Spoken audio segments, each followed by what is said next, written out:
semua. Assalamualaikum warahmatullahi wabarakatuh. Waalaikumsalam. Salam sejahtera.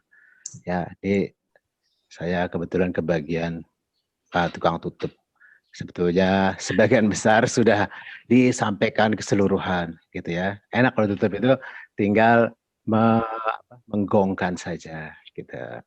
Nah, sebagai informasi awal tadi Prof. Zimi Asadiki itu pada saat Munas MUI di Jakarta akhir bulan lalu itu terpilih sebagai Wakil Ketua Dewan Pertimbangan MUI. Nah, kemudian juga ketuanya adalah Ketua MUI, ini Kiai Haji Miftahul Akhyar. Ini kenapa saya sampaikan, ini kita perlu belajar.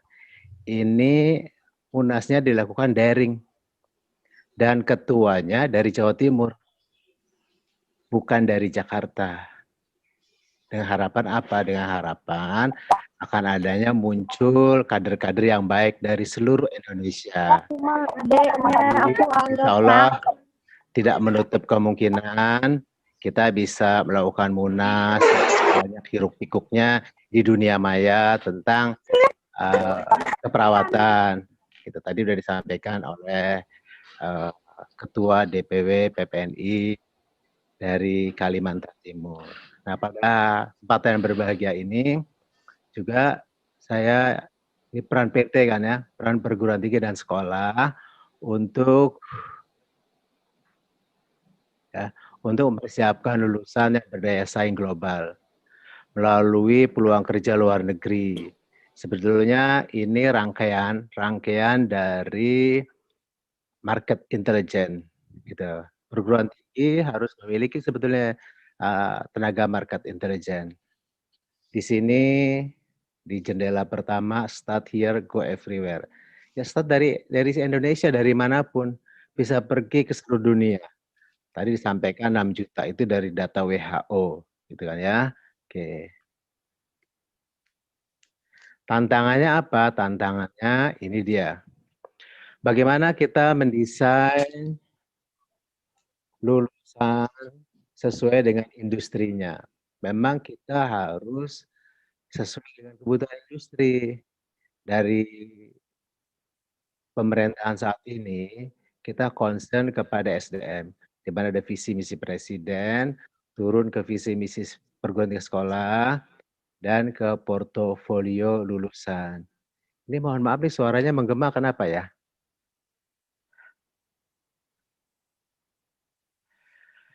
Oke, udah bagus, alhamdulillah. Proyeksi karakteristik lulusan, peran perguruan tinggi dan sekolah abad 21. Kalau kita cermati dari berbagai diskusi, yang pertama kita butuh sebetulnya lulusan yang profesional religius. Ini profesional religius ada dua hal, ya. Pertama sertifikasi. Sertifikasi, yang kedua literasi. Sertifikasi adalah bentuk komitmen dan bentuk performan yang diakui secara legal, gitu. Kemudian literasi, keterbukaan teknologi saat ini sangat dituntut sekali. Kemudian akhlakul karimah. Hampir 4 tahun, jalan 5 tahun kami mengelola tenaga kerja ke luar negeri, itu syarat secara umum 3, secara umum nih, di luar yang satu tadi, yaitu akhlak karimah.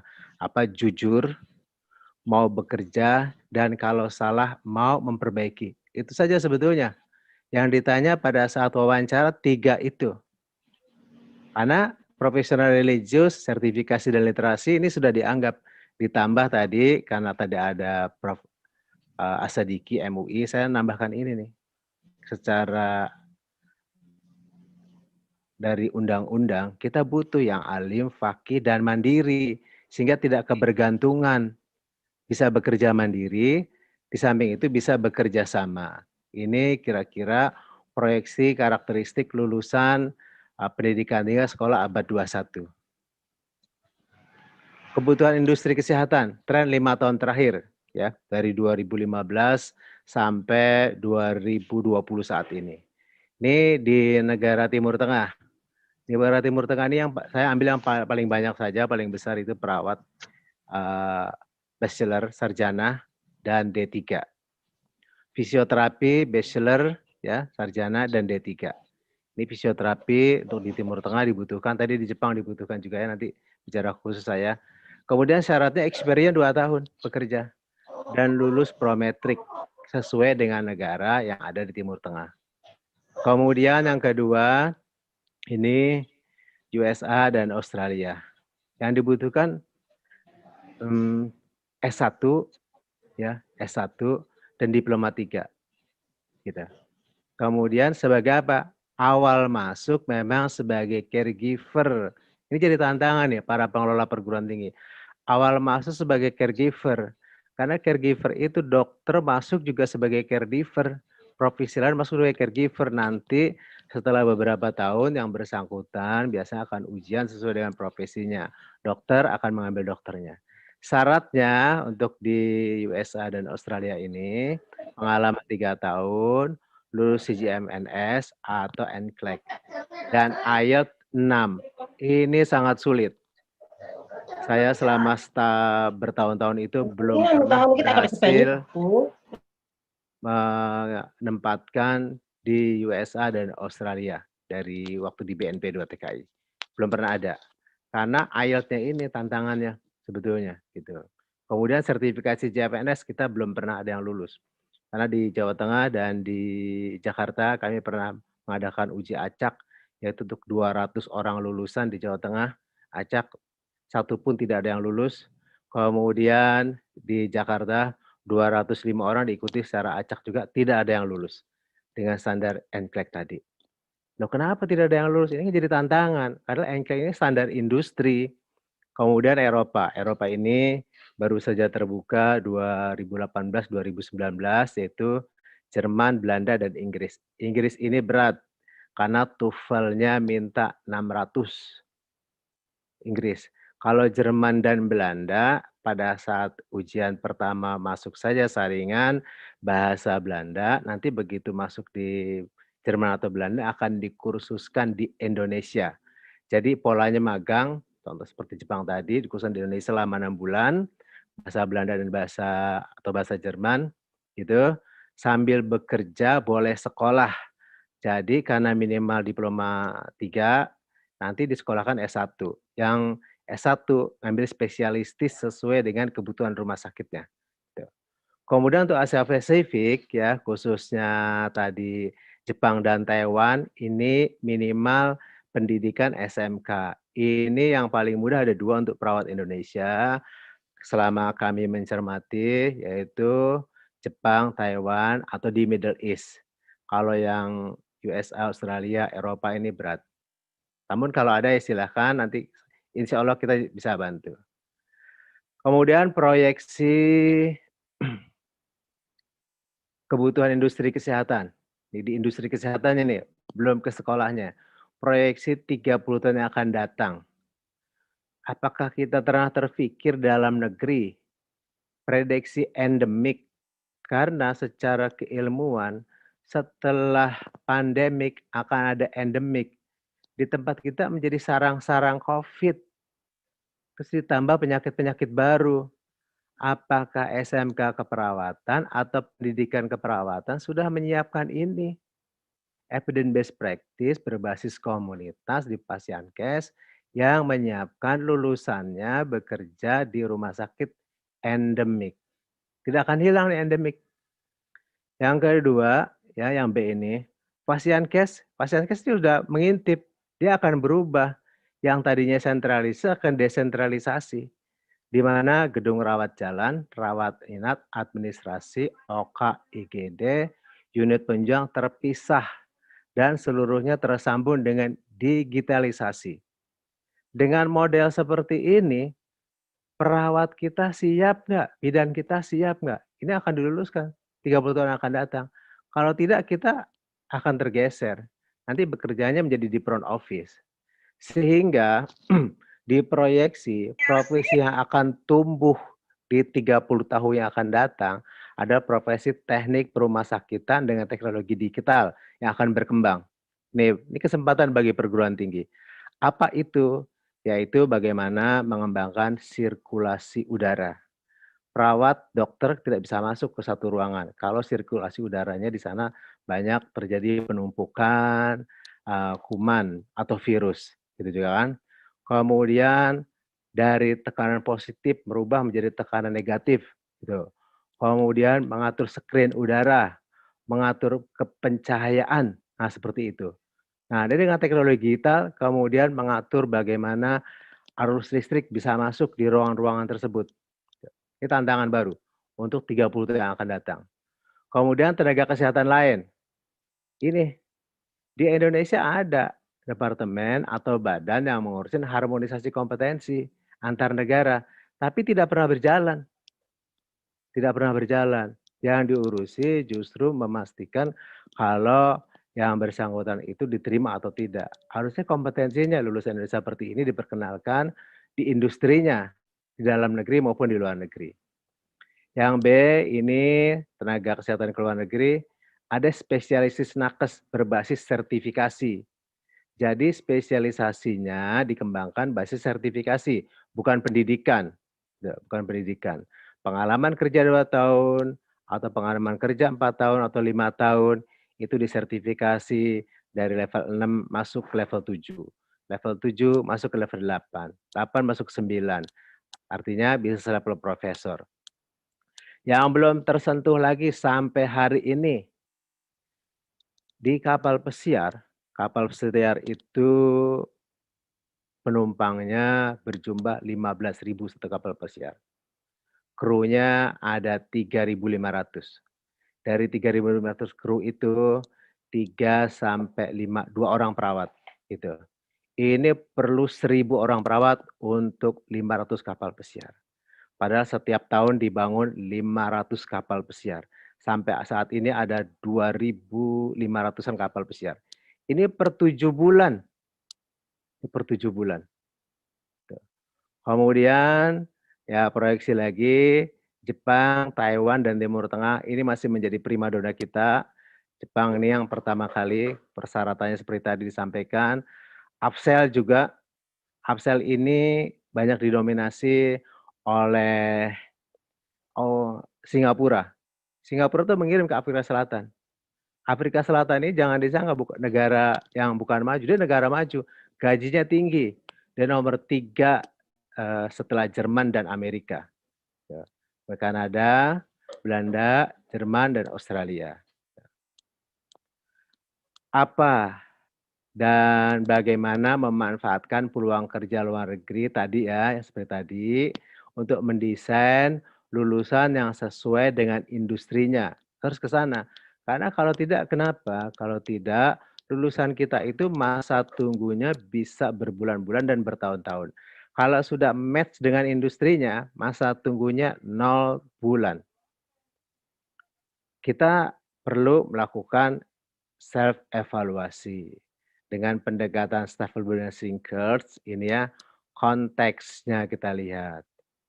Di peraturan menteri Mendikbud itu tentang kampus merdeka merdeka belajar, sebetulnya sudah ada nih konteksnya, tapi seringkali konteks itu keinginan institusi, keinginan dekan, keinginan rektor, keinginan teman-teman, bukan situasi nyata dan proyeksi. Ini dia, konteksnya harus ke sana, ya. Ada perguruan tinggi misalkan menciptakan perawat S1 yang pesawat Matra, tapi tidak tahu sebetulnya berapa dibutuhkan perawat Matra itu. Apakah 1.000 per tahun? Karena kalau sudah tercapai, sudah terpenuhi, berhenti dia. Pindah lagi situasinya seperti itu. Input. Input ini yaitu mendesain dan strategi memenuhi konteks ini. Nah, setiap tahun selalu berkembang karena di dunia industri perkembangannya itu setiap bulan atau paling lama 6 bulan. Di dunia pendidikan ini hampir tidak bisa mengejar. Yang bisa mengejar itu level SMK saya lihat. Contohnya begini, di Tata Boga. Tata Boga itu untuk fried chicken, memasak, menggoreng ayam, ya gitu ya. Itu ada dua industri besar. Satu, ayamnya digoreng dengan suhu 150 derajat 4 menit. Satu lagi digoreng dengan suhu 130 derajat 6 menit, gitu. Nah, kalau di pendidikannya tidak diketahui itu, pada saat diwawancara kamu masak ayamnya berapa lama, gitu. Oh, saya 100 berapa menit, setengah jam, nggak bakal diterima. Itulah maksudnya, konteks di dunia nyata. Sehingga tinggal masuk nantinya. Ya. Proses, proses mengolah sesuai kebutuhan nyata, sesuai proyeksi ke depan. Nanti tinggal mengisi dengan sertifikasi. Produk, namanya mutu produk harus sesuai dengan industrinya. Jangan beda. Ya, kalau di luar butuhnya license practicalness, di dalam negeri dia ditulisnya LPN lulusannya. Kalau di luar dibutuhkannya emergency-ness, disebutkan sini emergency-ness. Kalau dibutuhkan registered-ness, maka registered-ness. Gitu. Bukan yang lain. Impact dampaknya. Dampaknya ini apakah dirasakan high commitment, high performance organization di sini. Ini konteksnya. Ini yang perlu kita evaluasi. Apakah sudah menghasilkan lulusan yang seperti ini? Kalau belum, ini menjadi tantangan kita semua. Solusinya, ini terkait dengan kebijakan nasional, kampus merdeka, merdeka belajar, fokus tadi profil lulusan, harus match dengan profil industrinya. Kalau tidak match, berarti dijamin masa tunggunya lama. Atau harus punya sertifikat-sertifikat lain. Perguruan tinggi dan sekolah fokus pada satu kawasan untuk luar negeri. Silakan kawasan mana? Misalkan kawasan Jepang. Maksimalkan gitu agar bisa langsung begitu lulus masuk ke sana. Ya dari semester 1 atau setahun terakhir sudah di kursusan bahasa dan sertifikasi negara tersebut. Yang ketiga, membangun sertifikasi profesi yang diterima pada negara penempatan. Ini kita belum. Kita masih bangga dengan sertifikasi kita, tetapi sebetulnya di negara tersebut belum dibutuhkan. Ini kelihatannya harus ke sana kita berpikirnya. Yang keempat, kita harus melakukan re-engineering kurikulum. Tiap 6 bulan harus dilakukan re-engineering kurikulum. Kelima, redesain akreditasi sekolah dan perguruan tinggi. Di mana kalau kita lihat di Jerman itu untuk SMK ya, Jerman, Eropa rata-rata 80% itu mereka ada praktek di industrinya, level 3. Untuk D3, 60% mereka praktek di industrinya, di rumah sakitnya. Sekarang rumah sakit mana yang dituju? Kalau di puskesmas, ya di puskesmas. Kalau memang dia untuk RSUD, RSUD. Nah, seperti itu sebetulnya. S1, dia 40% fokus. Jadi bukan sanggul. Beberapa waktu yang lalu saya sempat bertanya salah satu asesor dalam PTKes. Jadi match dengan industrinya itu cukup dengan sanggul saja. Ya tergantung sanggulnya, kalau sanggulnya kecil berarti persentase tidak segini. Padahal ini sudah format kebutuhan industri. Sehingga apa? Walaupun akreditasinya baik, tetapi lulusannya tidak bisa diterima. Tuh. Pengalaman kami, ya, akreditasi yang dilakukan di Indonesia tidak match dengan penyerapan lulusan di luar negerinya. Artinya apa? Banyak yang akreditasinya dulu kan ABC ya, C itu bisa lulus ke sana. Ini jadi tantangan. Nih. Pilihannya hanya 2, berubah atau 3 jadi. Berubah, dirubah atau mati. Gitu. Di Indonesia ada ya, pendidikan-pendidikan kebidanan sudah dijauhi. Gizi sudah berkurang gitu kan. Karena tadi tidak mampu memenuhi kebutuhan masyarakatnya. Bagaimana? Ini bagaimana produksi kesimpulannya? Produsen atau sekolah atau perguruan tinggi harus berubah. Industri setiap saat berubah. Kita perubahannya harus mengikuti industrinya. Evidence based practice artinya apa yang akan dilakukan, apa yang sudah dilakukan di industri, bukan evidence based textbook. Textbook itu memang evidence based yang sudah dibukukan tapi sudah lewat. Sedangkan praktis ini yang akan datang. Ini ketertinggalannya pengajar-pengajar di kita kelihatannya seperti itu. Kemudian yang keempat, kebijakan kampus merdeka, merdeka belajar sebagai peluang menciptakan produk unggul sesuai dengan industrinya. Jadi walaupun kampusnya dempetan, ini bisa menciptakan produk yang berbeda, gitu. Sehingga industri perlu ya menghasilkan namanya human capital. Yang tadi menurut Sinkes, high commitment, high performance organization. Ini harus, kalau tidak kita akan ditinggal. Padahal peluang-peluang kerja itu sangat besar.